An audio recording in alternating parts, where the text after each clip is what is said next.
Good morning po sa lahat ng mga kaditin nationwide from Luzon, Visayas, and Mindanao. Welcome back po sa discussion natin sa criminal procedure and court testimony. Sa lahat po ng mga kaditin right now, we'll be taking the criminologist licensure examination. Good luck, and God bless. God bless po sa lahat. I hope and I pray na lahat po makapasa sa criminologist licensure examination. Sa lahat po ng mga estudyante natin dyan na first year, second year, third year, at saka fourth year, mga graduating students, please review, study in advance kasi po madugo po talaga yung criminologist licensure examination. Sa lahat din po ng non-criminology students, welcome po lahat. Thank you for watching and patronizing po sa Bitcoin. Ito po ang third episode natin sa discussion natin sa subject na criminal procedure and court testimony. Lahat po dito naka-align po sa latest table of specifications sa criminologist licensure exam sa criminology program. Sa lahat po ng hindi criminology dyan, pwede din pong you can apply this because yung topic po na discuss natin dito, similar lang po, the same lang din po sa topic sa criminal procedure na makikita natin sa Juris Doctor na program. Okay? Mga kadete, mga non-criminology students, ang pag-usapan po natin in this video will be Rule 113, particularly on arrest. Isali na din po natin yung search at saka itong tinatawag nating seizure. Okay? Una, ano ba ang definition ng arrest?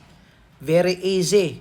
Taking of a person into custody in order that he may be bound to answer for the commission of an offense. Ano ang arrest?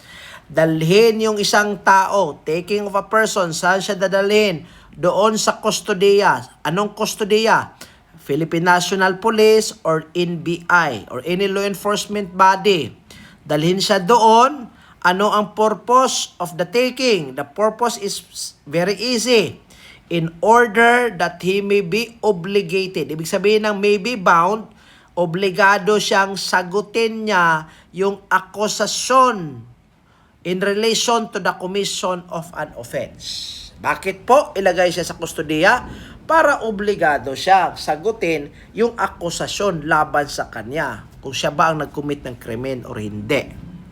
How is an arrest made? Dalawang paraan yan. Una, actual restraint, or pangalawa, submission to the custody. Pag hindi siya mag-surrender, the actual restraint. Gagamitin yung reasonable force dyan. Okay, gagamitin yung POSAS, actual restraint. Pero after the person committed a crime, pumunta siya doon sa police station, nag-surrender siya. Sabi niya, sir, nakapag-commit ako ng krimen, please. Ano po bang procedure? Yung arrest is in the form of submission. Okay? It could be actual restraint or through submission to the custody of the person making the arrest. Pangatlo, when should an arrest be made? Any day, any time of the day and night. Kahit alas 11 ng gabi, alas 12 ng gabi, or early morning, early dawn, or afternoon, anytime, pwede pong i-execute yung arrest. Okay? What is the duty of the arresting officer who arrests a person? Ang duty niya po is i-deliver niya yung arrested person immediately. Hindi dapat after 24 hours or after 2 days, i-deliver niya agad doon sa nearest jail or police station. Nearest jail or police station. Bakit dalhin siya sa nearest police station? Para doon po siya i-process. Doon siya i-detain. Okay? Doon siya i-detain, mga kadete. Example, what if CIDG yan? Region 7, CIDG. Wanted yung tao kasi wanted siya for example sa Cebu City. Yung tao pumunta sa Dumaguete City. Doon siya nagtatago. Pumunta ang CIDG Region 7 doon sa Dumaguete. Ano po ba? Pag after the arrest, saan ba niya dalhin? Dalhin niya doon sa Dumaguete Police Station. Bakit po? Doon po ang pinakamalapit na police station. Not necessarily dalhin siya doon sa Cebu directly. Doon ka muna, first stop ka muna doon sa Dumaguete PNP Station kasi kailanganin pong i-process yan. Okay? I-booking yan doon. Photograph, and fingerprinting of the arrested individual. Next question. Can an officer arrest a person against whom a warrant has been issued. Even if he does not have the warrant with him, ibig sabihin, pwede ba ang isang peace officer mag-execute siya ng warranted arrest? Wala naman siyang copy. Wala siyang kopya. Wala siyang hard copy of the warrant of arrest. Ang tanong ngayon, valid ba? Legal ba ang pag-execute ng arrest kahit wala kang kopya? Nangyayari ito kay panahon ni President Duterte, itong si General Torre. Inarrest niya si President Duterte. Wala naman siyang kopya ng warrant of arrest. Ang tanong ngayon, pwede ba? Ang sagot, yes. Kahit wala kang kopya, Brad, ng warrant of arrest, pwede pong mag-execute ka ng arrest. Okay? Knowing that the person is a wanted individual, may pending warrant of arrest laban sa kanya, pwede ka pong mag-arrest sa person kahit wala kang kopya. Pero, if the arrested person requested you to produce the copy, or the arrested person requires you to produce a copy, as soon as possible or as soon as practicable, dapat po magbigay ka ng kopya. Okay? Pero again, after the arrest, pag maghingi po siya ng kopya, bigyan mo po ng kopya as soon as possible or as soon as practicable. Okay? Ano ba ang warrant of arrest, mga kadete? Ano ba ang warrant of arrest? Ang warrant of arrest is an order. Order signed by the judge, directed to a peace officer. Sino itong peace officer? Itong law enforcer. Binigyan siya ng order commanding him to arrest the person specified therein. Ibig sabihin, yung pangalan po na makikita sa warrant of arrest, yun po dapat ang kanyang i-arrest. Yun po dapat ang dakpin niya. Pero ang tanong ngayon, may warrant ba issued to a particular person that is unidentified? May warrant ba na ini-issue ng judge kahit unidentified naman yung tao? Ang sagot, yes. Dalawa po siya. Pag lalaki po, John Doe warrant ang tawag. Pag babae, Jane Doe warrant po. Pero doon sa warrant po, nakalagay doon yung physical features niya o physical description niya. Example, lalaki siya, maitim yung complexion niya, approximately yung height niya, 5'4", sunken eyes. Pag may mga tattoo siya, for example, may tattoo siya sa left shoulder, any kind of peculiarities or physical description na pwede pong gagamitin natin to pinpoint on a particular person. Sir, what if bayot siya or homosexual, transgender, sir, lalaki, nagpapanggap na babae, nag-dress like a female individual? If ano po ang i-issue, unidentified siya eh. Again, ang bayot, lalaki pa din po yan, ang i-issue is John Doe warrant. Unless, biologically speaking, female ka, din i-issue yung Jane Doe.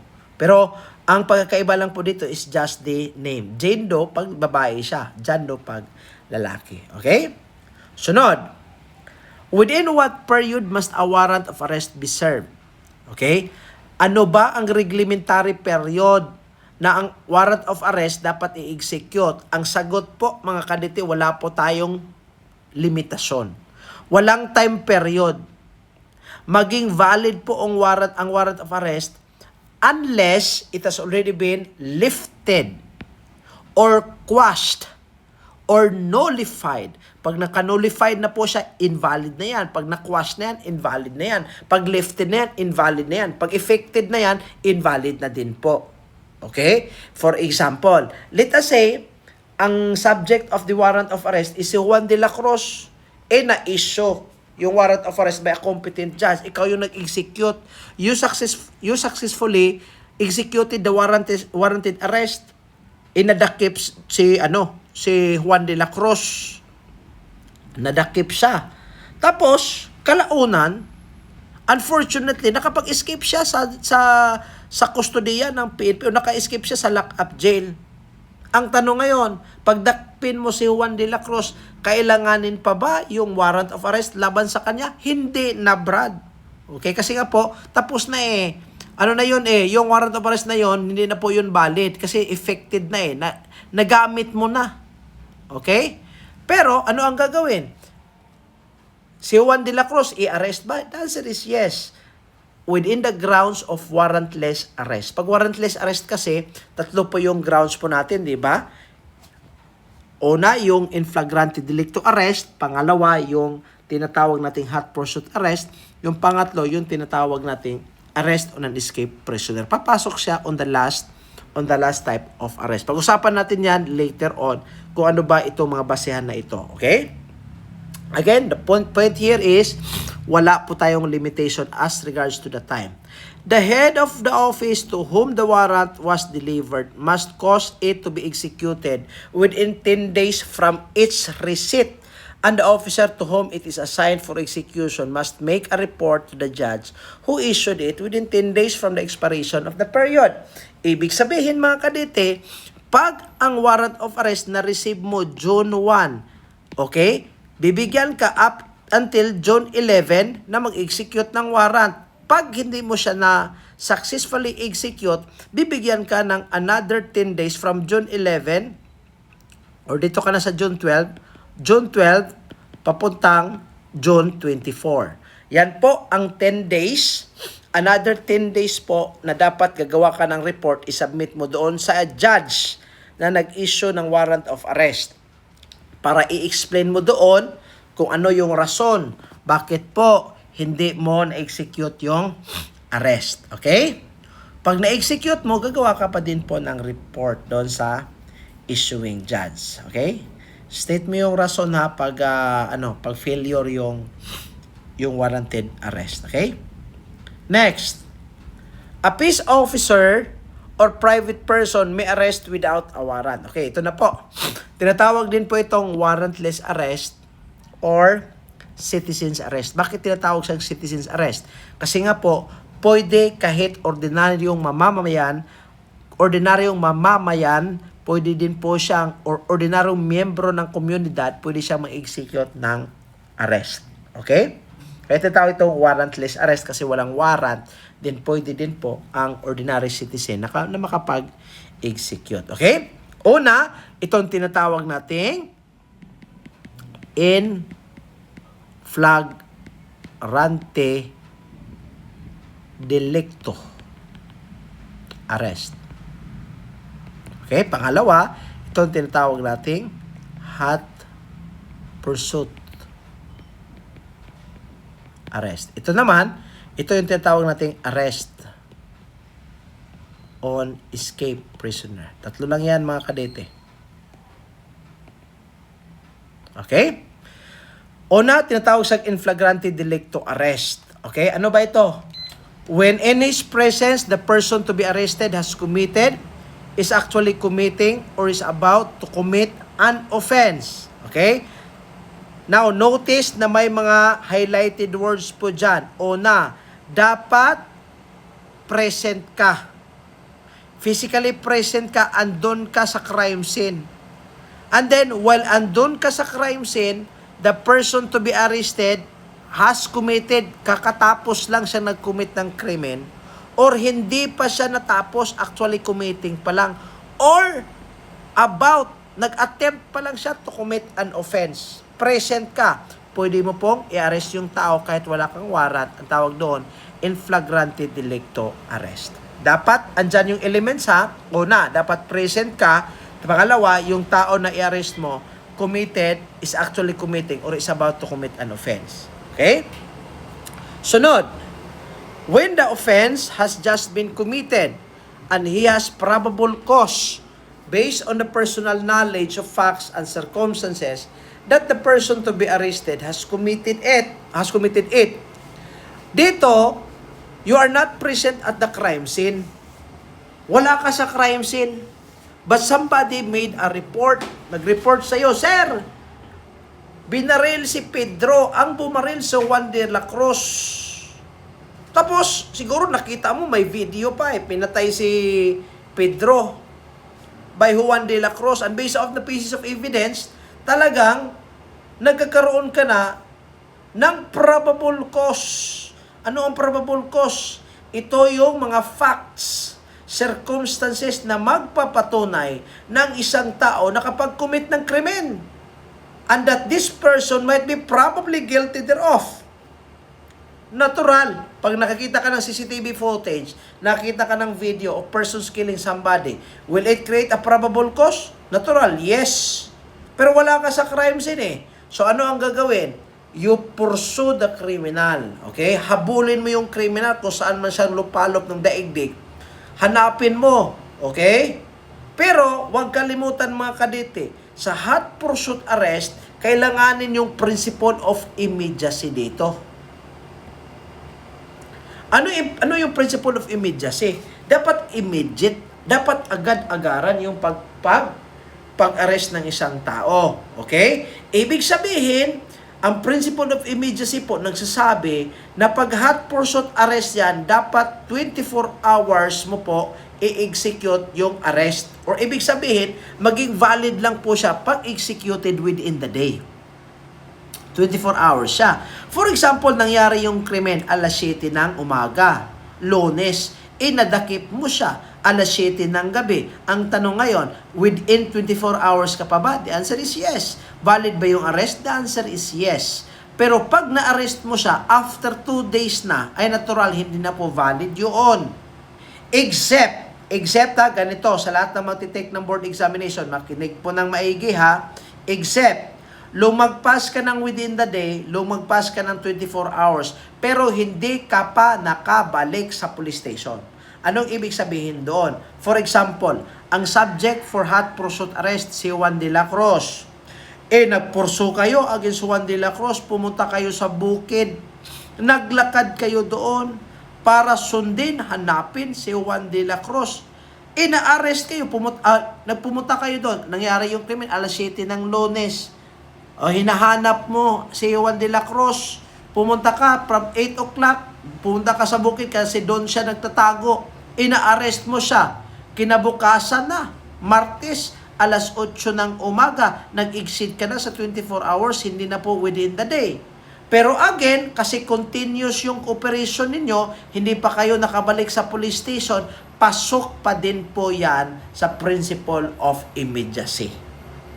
Pero pag bumalik kayo sa police station, Brad, pagka Lunes ng umaga, na-commit yung krimen alas 7, bumalik kayo sa police station alas 3 ng hapon, bumalik kayo doon sa bukid alas 5 ng hapon, na-arrest siya, kinaumagahan na, alas 8 na. Nako, hindi na po kasali yon sa principle of immediacy. Maging invalid yung hot pursuit arrest natin. Okay? Una, dapat within the day. Pangalawa, pwede siya ma-exceed, pero dapat hindi pa nakabalik sa police station yung mga police officer pursuing the criminal. Okay? Pangatlo, when the person to be arrested is a prisoner who has escaped from a penal establishment or place where he is serving, serving final judgment, or detainee siya, when is temporarily confined, detainee siya, or while his case is pending or has escaped while being transferred from one confinement to the other. Ibig sabihin, pwede siyang detainee, pwede siya convicted. Example, hindi pa siya convicted, waiting for trial, waiting for conviction. Hindi pa convicted, detainee pa lang, nag-escape siya. Pwede bang mag-arrest ka without a warrant? The answer is yes. If convicted siya, nag-escape siya, pwede bang i-arrest without a warrant? The answer is yes. Kung ano sir? Kung Youth Rehabilitation Center, di ba? Youth Rehabilitation Center, yung kumag, kasi sa Pilipinas, Republic Act 9344, pag 15 years old and below, automatic, exempted from criminal punishment. Pag 15 years old and 1 day to 17, kailangan pag tingnan yung discernment. At the end of the day, Brad, kahit nag-commit yan with discernment, pagka 18 or 21 niyan, hindi pa din po yan mailagay doon sa prisuhan. Kasi nga po, bibigyan yan ng provision. And provision is a matter of right. Pag child yung bata. Pag child yung nag-commit ng krimen. Yun. So at the end of the day, wala pa din. Yung nangyari sa Tacloban, ay nako, good luck.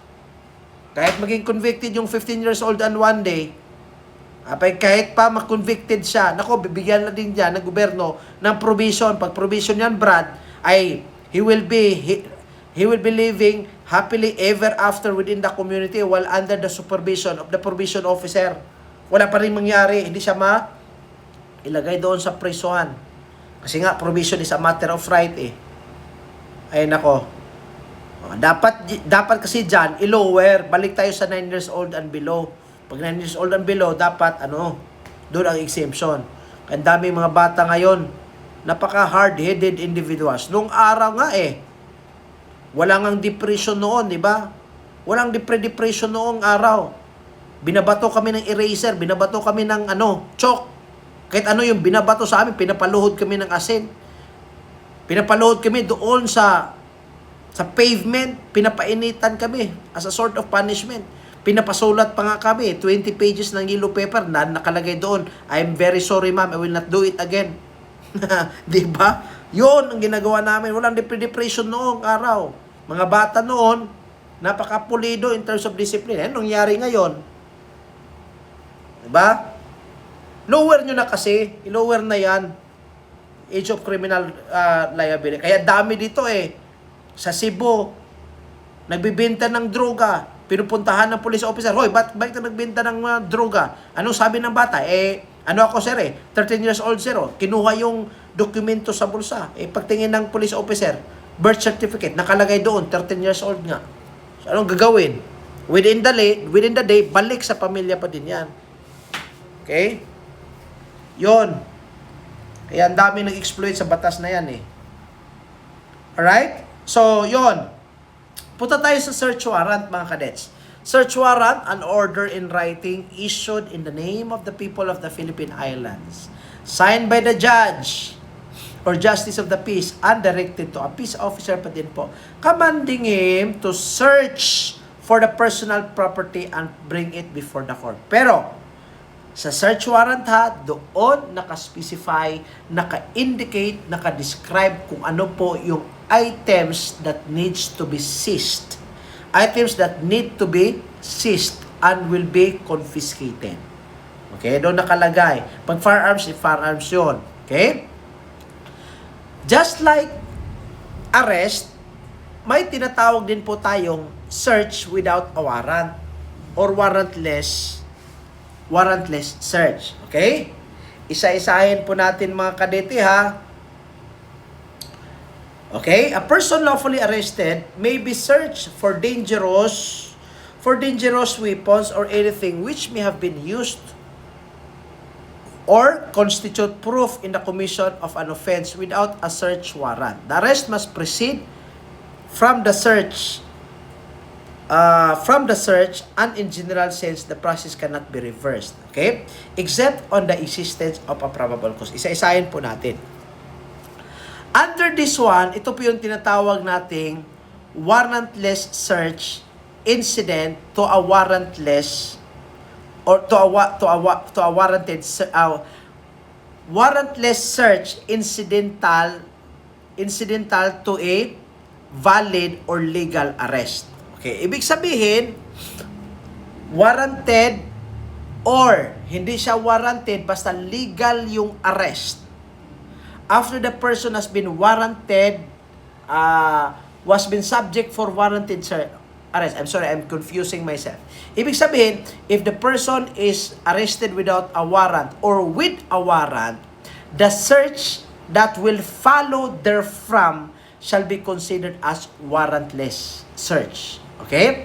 It's a type of warrantless search that is still valid. Pero kailanganin dito na dapat ang arrest, dapat mauna siya from the search. Ibig sabihin, pag valid yung arrest, pwedeng makapag-execute ng warrantless search. Pag invalid yung arrest, automatically invalid din po yung search. Okay? Unless, pag may probable cause. Pag-usapan natin to later. Ito. Ano ibig sabihin nito? For example, nakita mo yung isang tao. Pagtingin mo, parang may firearm. You saw a metal protruding at the side waist of the person. And the metal seemed to be the muzzle of the firearm. Tiningnan mo yung tao, nakita mo naka-jacket. Kahit pa tag-init, naka-jacket siya. And panay tingin siya on a particular person as if he was angry with that person. Nung pinuntahan mo siya to ask him, he ran from you as if he was in panic. So what you do was, you pursue the person, you search him, and lo and behold, nakita mo, isang firearm nga. O di inarrest mo yung isang tao. Eh di nag-una doon yung search compared to nag-una yung search compared, saka nasunod yung arrest. Legal pa din po kasi may probable cause ka. Pero generally, dapat po mag-una muna yung arrest kasi po, ang arrest po ay siyang maging basehan kung maging valid ba or invalid yung search. Okay? Sunod. Search of evidence in plain view. Okay? Anong ibig sabihin nito? Plain view simply means anything seen on plain sight. Ibig sabihin, yung nakikita mo lang sa mata mo. Okay? Or having visual on things that are readily observable. In order to have admissibility of such evidence, wala po tayong plural term wala po tayong is term ng evidence. Lagyan natin ng correction. Under the plain view doctrine, it has to conform first on the following elements. Okay. Para maging po siya, valid po, maging admissible po ang evidence na nakuha, dapat makuha din po or ma-meet itong following requirements na ito. Una, valid intrusion based on the valid warrantless arrest in which the police are legally present in the pursuit of their official duties, like trespass to a building to execute a warrantless search is not covered under the plain view doctrine. Klarong-klaro yan ha. So, dapat yung intrusion mo po, dapat valid siya. For example, you are pursuing a criminal. Okay, you are pursuing a criminal. Yung criminal, pumunta siya doon sa bahay niya. Okay? Pagpunta niya sa bahay, sinundan mo. Pagsunod mo, nakita mo a lot of firearms on the floor of different calibers. Pasok ba siya dito sa plain view doctrine? The answer is yes. Bakit valid yung intrusion mo? Valid kasi nga po, you are pursuing him. For example, wanted criminal siya. So, natural, dakpin mo yung tao. Pero bigla siyang he eventually ran from you. He escaped from you. Natural, as a police officer, dapat sundan mo yung tao para i-execute, para dakpin mo po. Pero pumunta siya doon sa bahay niya, pumasok siya Hindi nakapasok ka sa bahay niya, pagtingin mo, ang daming firearms doon. Valid ba yung intrusion? Yes. Okay? Yung nakita mo, plain sight ba? Yes. So therefore, yung firearms are considered to be admissible as evidence. Pero kung nagtitrespass ka, let us say, wala kang consent ng owner of the house, pumasok ka lang agad-agad, sinong Poncio Pilato ka, nagpe-pretend that you are the master in the society. Pumunta ka lang doon, wala kang consent ang sabi sa'yo, kasi pulis ka, okay lang, pulis ako So pumunta ka kahit walang consent, pagtingin mo, andon, 1 tonelada ng droga nakita mo. Ang tanong ngayon, ang tonelada na droga, considered ba siya as admissible evidence? The answer is no. Bakit po? Kasi yung intrusion mo is not valid. Invalid siya. Okay? Pangalawa, the evidence was inadvertently discovered. Ano ibig sabihin ng inadvertence? Dapat na-discover mo siya by accident lang. Okay? Dapat na-discover siya by accident by a police officer who have the right to be where they are. Ano ibig sabihin ng who have the right to be where they are? Ibig sabihin, may karapatan kang andyan. Bakit may karapatan? Kasi nga may search warrant ka So may karapatan kang to be there. Or, you pursued the criminal. Nung pumunta ka sa bahay niya kasi pumasok siya you have the right to be there kasi nga po ang purpose mo is to arrest the person. And then, by accident, nakita mo ang isang bagay-bagay na considered as a contraband. So basically, pasok siya sa plain view. Pangatlo, the evidence must be immediately apparent. Ano ibig sabihin ng immediately apparent? Klarong-klaro na siya agad. Okay? There's no need for you to open a compartment. There's no need for you to open the cabinet. There's no need for you to flip the table. There's no need for you to flip the bed in order for you to see the evidence. Ibig sabihin, by plain sight, nakita mo agad-agad. For example, nakita mo firearms on the floor. That's basically immediately apparent. Pero nung you flip the table first and then you saw maybe drugs pasted below the table, nako, hindi po siya immediately apparent, hindi siya magkaroon po ng admissibility po doon sa korte. Dapat immediately apparent siya. Plain view justified mere seizure of evidence without further search. Klarong-klaro dito mga kadete ha. May reference tayo, People of the Philippines versus Mariacos.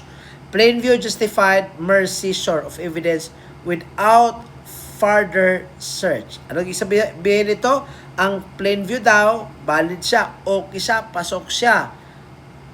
Plain view justified mere seizure of evidence without further search. Ibig sabihin, nakita mo agad-agad. Plain view, plain sight, hindi ka na nagsisearch, nakita mo lang sa mata mo, automatic, pasok siya. Example, let us say motorcycle. Okay? Motorcycle siya. Tapos naka-checkpoint ka. Sa isang motorcycle, may isang open, let us say open compartment. Dito kasi sa Negros Oriental, may mga motorcycle dito na sa front niya, andun yung parang basket para ang purpose po na sa basket na yan, doon po ilagay yung mga commodities that we buy in the market. Let's say, sa basket may nakalagay na white sachet. Okay, open yung basket attached to the motorcycle. So, nakita mo parang shabu talaga. Okay? There's no need for you to conduct further search. Automatic by plain sight, nakita mo automatically. So, pasok po siya sa plain view doctrine. Pwede po magamit yun as admissible evidence in the court. Pero pag ang isang checkpoint, let us say, motorcycle siya, sinabihan mo yung driver, hoy, mag-open ka nga ng U-box para makita ko kung wala ka bang firearms. Isabi ng driver, sir, ayaw ko mag-open ng U-box. But you force the person to open his U-box. Or, ikaw yung police officer, ikaw mismo yung nag-open sa U-box. Pag open sa U-box, nakita mo droga, brad, nakita mo firearms. Can you use it as evidence in the court? Ang sagot, hindi. Kasi nga po, yung kontraband na yan are recovered or are seized not within the principle of plain view doctrine. Okay? So, dapat, ibig sabihin ng warrantless search under the plain view, dapat kung ano yung nakikita sa mata mo, yun na yun ang pwede magamit as evidence. Okay? Sunod. Search to a moving vehicle. Okay? The vehicle's inherent mobility reduces expectation of privacy, especially when its transit in public thoroughfares, furnishes a highly reasonable suspicion amounting to probable cause that the occupant committed a criminal activity. That's very easy to understand. Kailanganin pa ba ang isang search warrant? Nakita mo ang isang criminal riding on a four-wheeled car. Nang-hold up siya doon. Okay, nakita mo, nang-hold up siya For example, bus, nang-hold up siya doon. Kailanganin pa bang pupunta ka doon sa korte para magkuha ng search warrant? Hindi na. Automatic, kasi moving vehicle yan Pwede na pong mag-execute po ng search kahit wala kang warrant. Kasi nga po, moving yung vehicle. Okay? Next, let us say, in a prominent moving vehicle, okay? Like a police officer, nakapag-receive siya ng tip that the suspect is carrying illegal drugs, would be riding in a particular jeepney. Let us say, ang jeepney na yan, colored blue. Blue yung color ng jeepney. Sabi ng asset mo, sir, andyan siya, sir, sa jeepney na color blue, approaching sa checkpoint nyo. Okay? Natural, pagdating ng jeepney doon sa checkpoint, dapat i-flag down mo yan You will ask the driver to pull over. Okay? Tapos sinabihan mo yung isang suspitsado in that jeepney, open the jacket. Open your jacket. Pag open niya, andun yung drugs. O di natural, pasok yon sa search to a moving vehicle. Bakit po? Kasi hindi na kailangan magkuha ka ng search warrant kasi nga po moving vehicle yan Sunod. Consented warrantless search. Okay, punta tayo sa consented warrantless search. Refers to the act of relinquishing or relinquishing, ibig sabihin, sinurrender mo or inabandona mo yung karapatan mo against search. Ibig sabihin, ikaw mismo ang nagsabi na, "Sir, you can search me." You voluntarily permit yourself to be searched. Okay? Waiver po siya ng constitutional rights of the person to be searched. Okay? For example, the police officer will say, "Can I conduct frisk search against you? Can I tap your back to find out if you have a weapon?" Consented po yon. Consented warrantless search. Okay? Pero, kailanganin din po na pag ikaw yung police officer, tingnan mo ang mga circumstances para ang isang consented search to become valid. It does not mean that if he stated yes or if he uttered yes, it does not mean that automatically valid na yung consented search mo. Kasi nga po, there are a lot of instances nga nag-oo po siya, nag-yes siya on a particular search, pero yung pag-yes niya, yung pag-oo niya, yung approval niya was been done because of certain factors. For example, pagbata siya, ang edad niya, 12 years old siya, sinabihan mo, "Pwede ba ako mag-search sa'yo?" Basically, yung consent niya is invalid kasi nga po, bata eh. Okay? Kahit nag-oo siya, yung nakuha mo na kontraband against sa kanya, hindi pa din po maging admissible. Pangalawa, whether he was in public or secluded location. Pag public, okay, maraming nakakita eh. Pero pag secluded siya, nighttime, andun kayo sa very dark place, doon kayo nag-checkpoint. Sinabihan mo, "Can I tap you or can I frisk search you or can I take a look at the vehicle?" And then he consented. Pero secluded yung lugar. Secluded siya. Again, it will affect also on the admissibility of the evidence. Pangatlo, whether he objected to the search or passively looked on. Una, ayaw niya eh.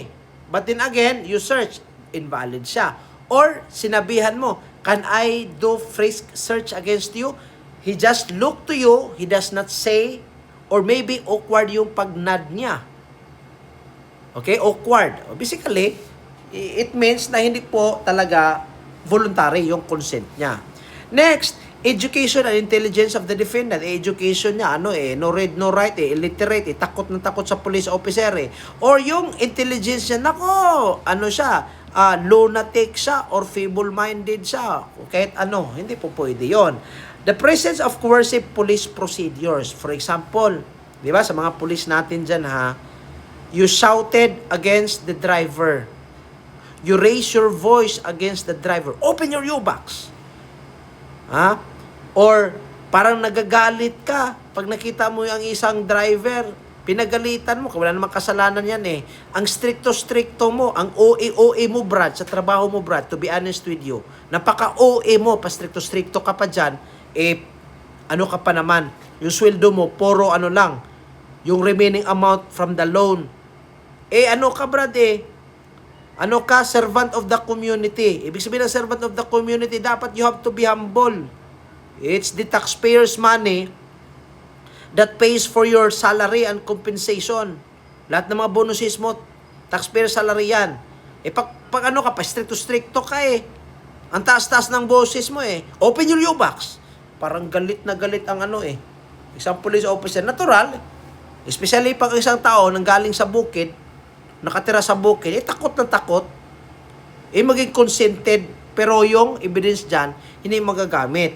Pangalawa, the evidence believe that no incriminating evidence will be found. Okay? Dapat ang defendant, dapat ang driver, or dapat ang person, dapat he's thinking to himself, he has the faith na dapat wala pong ebidensya that will incriminate him to a particular crime. Next, the nature of the police questioning again. Dapat po hindi po siya galit.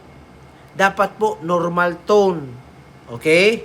It should not be delivered in a way na ang isang tao ay mai-intimidate siya. Natatakot na siya Next, the environment in which the questioning took place. The possible vulnerable subjective state of the person consenting. Let us say, taga-bukid siya He only goes to the town once in a year. Pag nakita yan ng pulis, naninervyuso yan. Natural, magkukonsent yan. Pero again, yung consent niya is not actually entirely volition or voluntary. Kasi nga po, iba yung yung state of the mind of the person. Okay? Next, custom search. Sa custom search naman mga kadete, ito, wala tayong magawa dyan. Sa custom search. Pag pupunta ka ng airport, pupunta ka ng seaport, doon sa terminal, sa mga pantalan, yung lahat ng gamit mo i-search siya, walang warrant yan. Lahat po ng bagahe natin, doon po ilagay sa x-ray machine para matingnan kung ano yung nasa loob. Hindi pwedeng sabihin na natin na, I have a karapatan, I have a right. Wala kayong warrant. Naku, Brad, pag i-undergo yan ng x-ray scanning, wala tayong magawa dyan kasi custom search yan. Warrantless search po yan. Valid po yan. Okay? Sunod, stop and frisk or Terry searches. Pareho lang yan ha. Stop and frisk or Terry searches. Tinatawag siyang Terry searches kasi nga po, ito po ay kaso in the US, Ohio versus Terry. Kaya tinatawag itong Terry searches eh. Stop and frisk. Anong nangyari dito? The act of the police officer to stop a citizen on the street. Okay? Naglakad yung citizen, sinabi niya, stop. Question muna kita. Tapos, nag-frisk siya, nagpat siya sa weapons or contraband sa isang tao. Okay? Ang tanong ngayon, legal ba? Depende. Okay? Depende siya. Maging legal po siya pag ang suspicion mo po is reasonable. Okay? The general rule of thumb is, mere suspicion is not a ground for warrantless search. Kailan po maging mere lang po ang isang suspicion? For example, nakakita ka ng isang tao that is staring into a beautiful lady. O sabi mo, rapist to eh. O nagsisearch ka. Agad, mere suspicion is not allowed. It's not a ground for warrantless search. Pero pag ang suspicion mo po is reasonable, okay? The grounds of suspicion are reasonable when, in the absence of actual belief of the arresting officers, the suspicion that the person to be arrested is probably guilty of committing the offense is based on actual facts supported by circumstances sufficiently strong themselves to create a probable cause of guilt of the person to be arrested. Ganito lang po, plain and simple. Magkaroon po tayo ng suspicion na reasonable if there are 2, 3, 4, 5, or 6 circumstances that if you will knit these circumstances, it will tell you that the person is going to commit or has just been committed a particular crime. For example, unang circumstance, ito yung example ko kanina eh. Unang circumstance, nakita mo tip of a metal protruding from the waist of the person. The metal looks like a muzzle or a bore of a firearm, but you're not sure yet. Pangalawang circumstance, April, Brad, naka-jacket siya. Okay, it's very suspicious, right? Kasi pag April, summer yan eh. Pangatlong circumstance, he is staring to a bartender as if he is angry against the person. Pangatlong circumstance yun. Pang-apat na circumstance, pumunta ka sa kanya, you are going to ask him a question kung sino siya. Panglimang circumstance, he ran away from you. He escaped from you. Bigla siyang tumakbo, Brad. Ang bilis-bilis, 360 kilometers per hour yung takbo niya. Oh, if you will knit the first circumstance, second, third, fourth, fifth, that will tell you that this person is about to commit a crime. And then you pursue him. You arrested the person. And then when you arrested the person, you do a frisk search. Nakita mo talagang yung tip of the metal, talagang firearm pala, .38 caliber firearm. Ang tanong ngayon, valid ba yung warrantless search? The answer is yes. Magiging ano ba siya, evidence in the court? The answer is yes. Kasi nga po, yung suspicion mo po is considered to be reasonable. Okay? Pero sumakay ka lang ng series bus, especially yung taga lahat ng mga taga-Negros na nakinig right now, ng mga hambog na naman, napakahambog, galing sa training, o nakakita ng probably a protruding metal on the waist of the person, tapos nagsisearch agad, kahit isang circumstance lang, mere suspicion lang, ko, hindi po siya pasok doon sa Terry searches or stop and frisk search. Dapat dapat reasonable. Okay? So, the following factors are to be considered. Una, police officers should not rely on single suspicious circumstances. Ito yung sabi ko kanina. Dapat maraming circumstances. Pangalawa, it should be limited to outer clothing only Free search lang. Ipat mo lang kung meron bang weapon. Pangatlo, the police officer should properly introduce himself and make initial inquiries. O yun po. You do not go and tap him directly.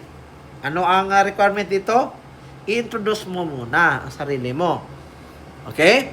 And make initial inquiries or magtanong ka muna. Approach and restrain a person who manifests unusual and suspicious conduct in order to check the latter's outer clothing for possible concealed weapons. The apprehending police officer must have a genuine reason in accordance with the police officer's experience and the surrounding conditions to warrant the belief that the person to be held has weapons concealed about him. Okay? So, dapat mayroon kang critical thinking skills na pinagtugpi-tugpi mo lahat ng mga circumstances or situation that will tell you that this person committed a crime or is about to commit a crime. Okay? Yun po. Next, exigent and emergency circumstances. Ito, warrantless search din po ito. Okay? Common examples dito, burning house to rescue an occupant. Okay? Pangalawa, police officer hearing gunfire inside the house. O natural, papasok siya So mag-search siya doon. May nakita siya. Natural, admissible. Search to a person who stabs or shoots somebody. That's still part. Emergency aid to a person being injured inside the building. Response to a person who screams for help inside an establishment. Seeing an armed robber entering into a building. Natural, all of these are physically part of exigent and emergency circumstances. Okay? Ibig sabihin, nangailangan po ng quick or instantaneous judgment or decision from the police officer. Okay? Ang lahat ng ebidensya na makukuha dito, magiging admissible siya. Ang search is considered to be valid. Lastly, inspection of buildings and other premises for the enforcement of fire, sanitary and building regulations. Pupunta ang Bureau of Fire Protection para mag-search siya kung saan ba naka-install yung exit mo, yung entrance mo, yung mga fire extinguisher mo. Okay? Mag-search kung yung building mo po is in accordance with the Building Code of the Philippines. Natural, walang search warrant yan. Okay? Or, the Department of Health will check the building, for example, let us say bake shop or bakery. Tingnan nila yung sanitary situation ng isang bake shop o bakery. Kailanganin pa ba ng search warrant? Hindi na, warrantless na yan. Okay? So, all of these are basically grounds for warrantless search. And then, pinag-usapan din po natin yung grounds for warrantless arrest. I hope mga kanite, I was able to contribute in your preparation for the criminal legislation examination. Yung ibang topic po, ilagay po natin sa episode 4. Maraming salamat. God bless, and God bless everyone.